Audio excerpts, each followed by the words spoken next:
Panginoon po, ang layunin niya, ikaw ay iligtas. Kaya po, ibinabahagi ang salita ng Diyos, ipinapangaral, para kahit isang tao na magsisi ay maligtas. At kapag may isa pong tao na nagsisi, tuwang-tuwa po sa langit ang mga anghel. Kahit isa lamang po. Kaya po yung mga tenga natin, mga naglalakaran, kung kayo po ay nakikinig at sa puso mo kinilala mo ang Diyos, bibigyan ka ng buhay na pangako ng Diyos. Kasi napakaganda ng pangako ng Panginoon. Napakaganda po. Ang gagawin lang po natin ay open your heart to the Lord.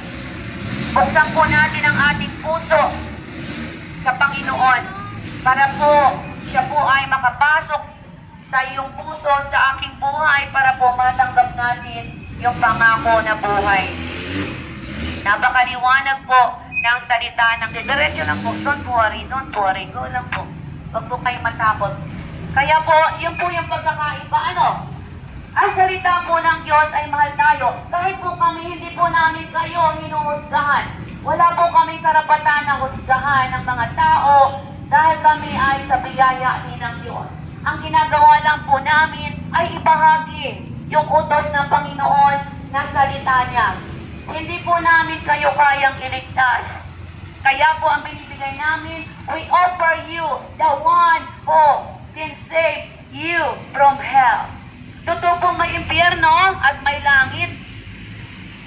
Yung po ang dahilan kung bakit si Jesus Christ ay kailangang ihandog ang kanyang buhay. Bakit po? May impyerno. Ang impyerno po kasi ito ay nilikha ng Panginoon para kay Satanas. Pero itong si Satanas, siya po ay itinapon sa lupa kasama yung one-third na mga angel at sila po ay naging masama. Kampon sila ni Satanas. Kaya po dito sa lupa, naandito po lahat yung mga kasamaan. Subalit, dahil sa pag-ibig ng Panginoon, inihandog po niya ang kanyang buhay. Kaya po kami nakasumpong ng kaligtasan, ang trabaho po namin ay bahaginan kayo ng pag-ibig ng Diyos. Kaya po sabi dito, may babasahin po ako dito.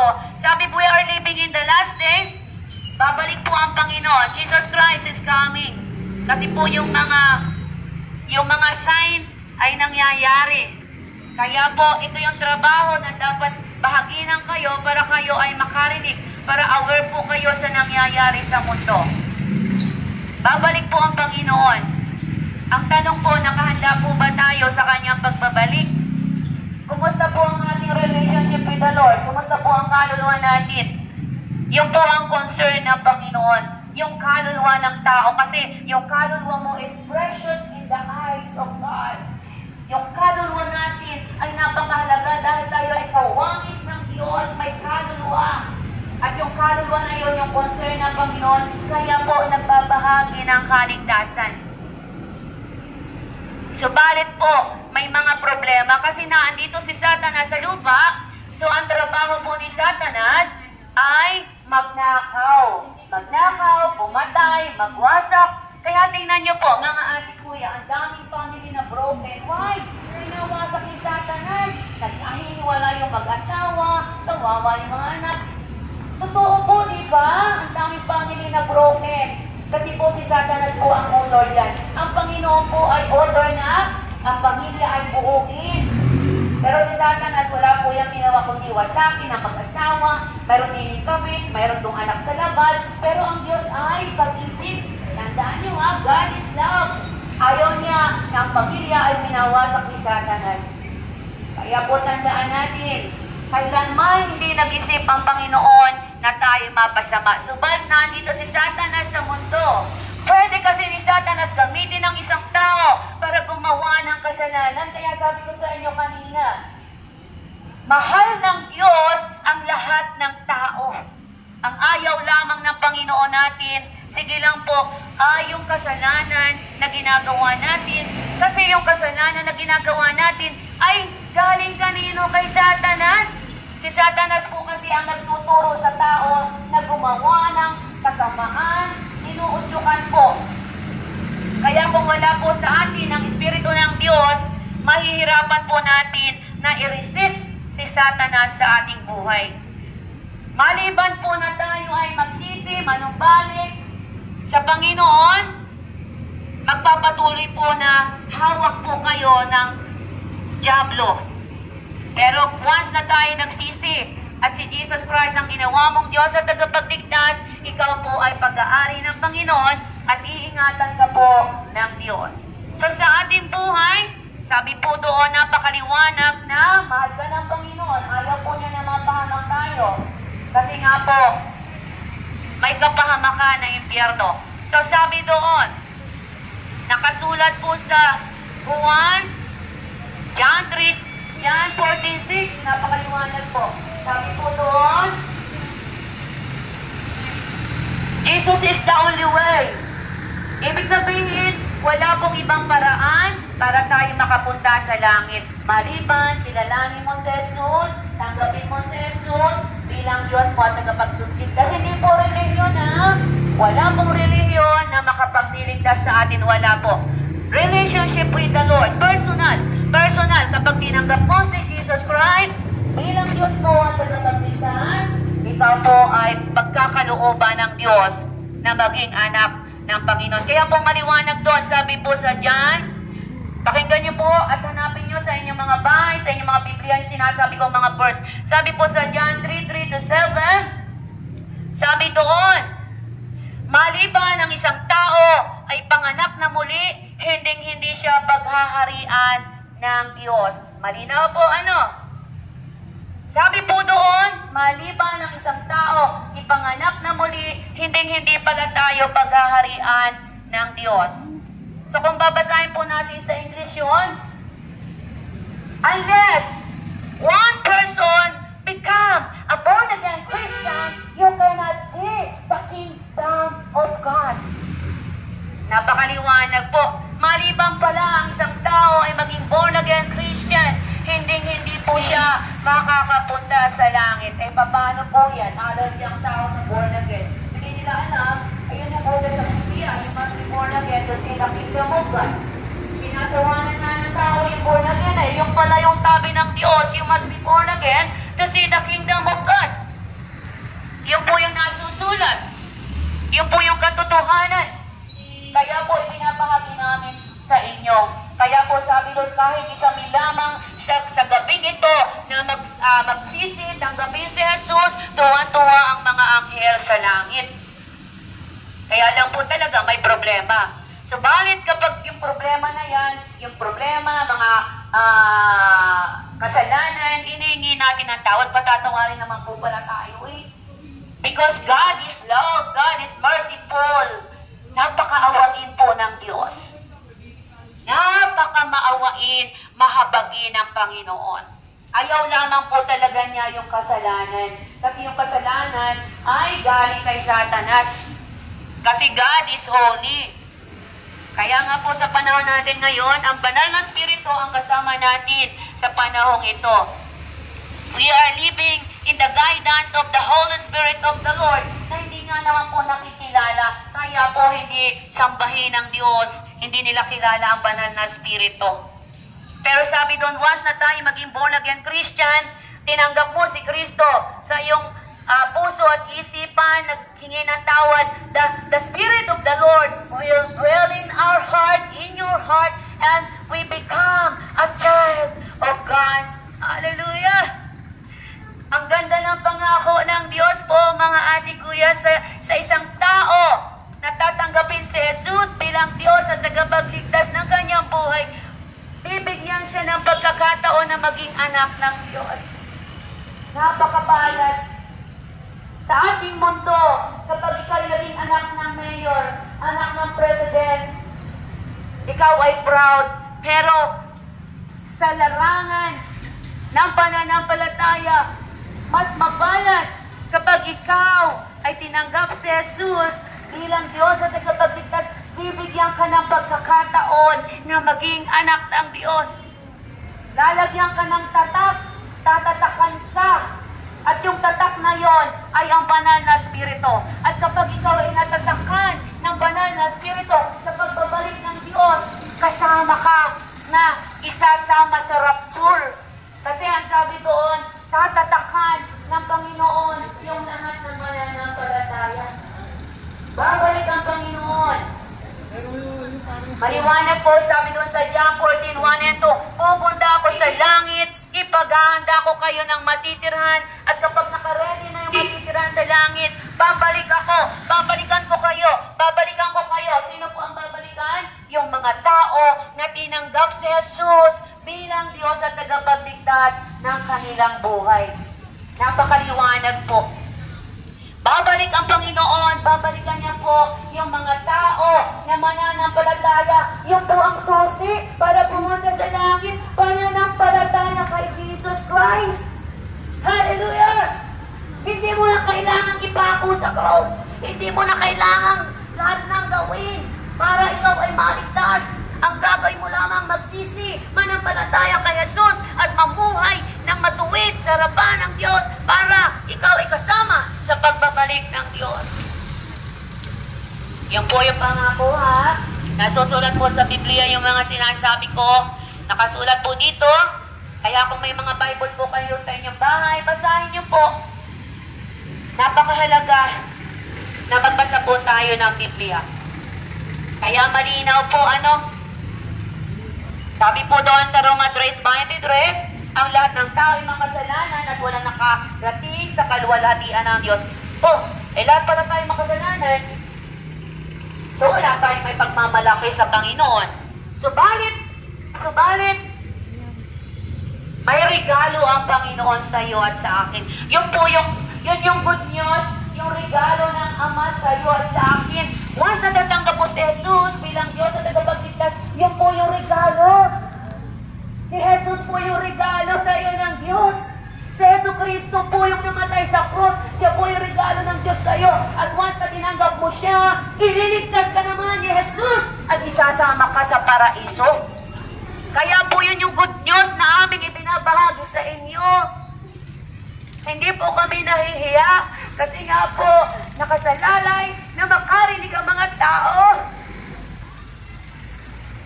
Nawa po buksan niyo ang mga puso ng bawat isa para maranasan niyo po yung pangako ng Diyos. Nawa po maranasan habang hindi pa po bumabalik ang Panginoon. Kasi hinahanap pa po niya yung mga tao.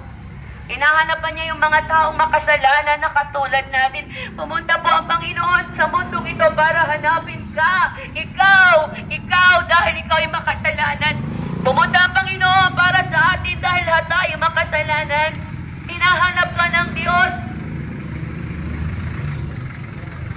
Hindi pumunta ang Diyos sa lupa para sa mga malulusog. Pumunta ang Panginoon dahil sa iyo. Pumunta ang Diyos para sa iyo, para ikaw iligtas. Mahal ka ng Panginoon. Kaya yun po yung aming binabahagi. Gusto ng Panginoon na iligtas ka niya. Upang yung kaluluwa mo hindi mo maranasan sa impyerno. Kaya lang po sa huling panahon, we are living in the last days. Kaya po, may mga nakasulat dito. Babasahin ko po. Sabi po sa 2 Timothy 3, babasahin ko po, makinig po kayo. Tayo po ay nabubuhay na sa huling panahon at sabi po dito, dapat mong malaman na sa mga huling araw ay darating ang mga panahon ng kaguluhan. Kaya po, may mga digmaan, may mga wars, may kaguluhan na nangyayari. At sabi pa dito, sapagkat ang mga tao'y magiging maibigin sa sarili, maibigin sa salapi, palalo, mapagmataas, mapagsamantala, suwail sa magulang, walang utang na loob sa kalapastanganan, walang utang na loob at lapastangan sa Diyos. Sila'y magiging walang mapagmahal sa kapwa, walang habag, mapanirang puri, walang pagpipigil sa sarili, marahas, at walang pagpapahalaga sa mabuti. Sila'y magiging mga taksil, padalos-dalos, mayayabang, maibigin sa kalayawan, sa halip na maibigin sa Diyos. Sila'y may mga anyo ng pagiging makadiyos, ngunit hindi naman makikita ang kapangyarihan nito sa kanilang pamumuhay. Yung po yung sinasabi na tayo ay nasa huling panahon na. So dahil we are living in the last days, ang mga tao po ay mag-aaway-away sa pagkain, magpapatayan sa pagkain. Dahil darating ang panahon na magtatagutom. Kailangan pong matupad. Kapag natuloy yung sinasabi nilang gera, Third World War, marami pong magugutom, maraming mamamatay. Kaya po pinaghahanda tayo. Anong ihanda natin? Yung kaluluwa natin na magkaroon tayo ng personal relationship with the Lord para maligtas ang kaluluwa ng bawat isa. Kaya po napakahalaga. Subalit ang isang tao naman na tinanggap si Jesus bilang Diyos at tagapagligtas, siya po ay magkakaroon ng bunga.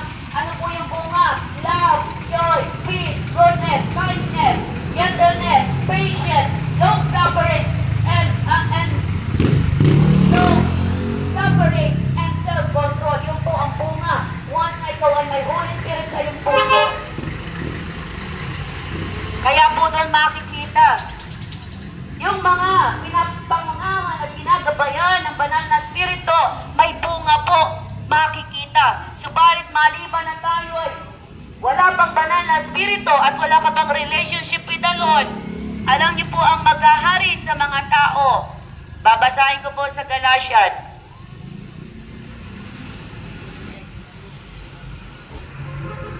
Hallelujah. Kaya po napakahalaga, sabi po doon sa Galatia 5.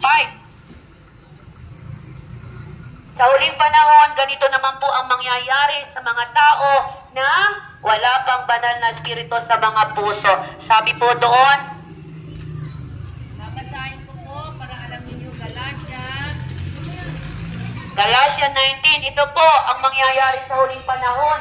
At ito po yung mga bagay na kailangan nating malaman. Sabi dito, sa Galatia 5, sinasabi ko sa inyo, mamuhay kayo ayon sa Espiritu at hindi ninyo mabibigyan ang mga pagnanasa ng laman, sapagkat ang mga pagnanasa ng laman ay laban sa kagustuhan ng Espiritu. At ang kagustuhan ng Espiritu ay laban sa pagnanasa ng laman. Magkalaban ang Espiritu at laman. Kaya nga po napakahalaga na kapag may Kristo tayo sa puso, tayo ay gagabayan ng banal na Espiritu. Subalit, maliban na ikaw ay panganak na muli, iba po ang gagabay sa inyo. At ito po yung mga ginagawa ng mga hindi pa ginagabayan ng banal na Espiritu. Nakasulat po dito yung mga ginagawa ng mga wala pa pong relationship with the Lord. Sabi po dito, magkalaban ang dalawang ito, kaya napipigilan kayo sa paggawa ng nais ninyong gawin. Sa verse 18 po, kung pinapatubayan kayo ng Espiritu, wala kayo sa ilalim ng kautusan. At sabi po dito, hindi maiikaila ang mga gawa ng laman, pakikiapid. Kapag, ito pakinggan nyo po, ito kapag tayo namumuhay dito sa mga babasahin ko sa Biblia, ibig sabihin, hindi pa po nabubuhay ang Espiritu ng Diyos sa inyo. Kapag ito pong mga kasalanan ito na ayaw ng Panginoon ay nasa ating pang mga buhay. Sabi po dito, hindi maiikaila, sabi doon, ang mga gawa ng laman, pakikiapid. Ano po ba ang pakikiapid? May asawa ka na, nagpakasal na kayo, anong ginagawa ng pakikiapid? Nag-aasawa ka pa, mayroon pang kabit. Sa Bible po, nakasulat dito ha, kapag po kayo nagpakasal, magsasama po kayo ng sexual part. So bakit po nawawasak ang pamilya? Kasi po may kabit. Kaya po yung mga kabit dyan, pagsisi po, huwag niyo pong wasakin ang buhay ng mga pamilya na nagsasama na maganda, kaya padala ni Satanas. Nagwawasa kayo, nakikiapid kayo. Repent. Dahil sa Bible po ha, ang ganda ng pamilya, winawasak ng kabit. Pwede naman mag-asawa nang walang asawa, pero bakit hinahanap pa nitong mga kabit na ito yung may asawa? Bakit? Sila po ay sugo ni Satanas para wasakin yung pamilya na binuo ng Diyos. Kaya po kung may nakakarinig yan ng kabit, magsisi po kayo. Huwag niyong wasakin yung pamilya. Kaya po marami ang broken family. Yung tatay nangangaliwa, yung nanay may kabit. Sinong kawawa? Yung mga bata.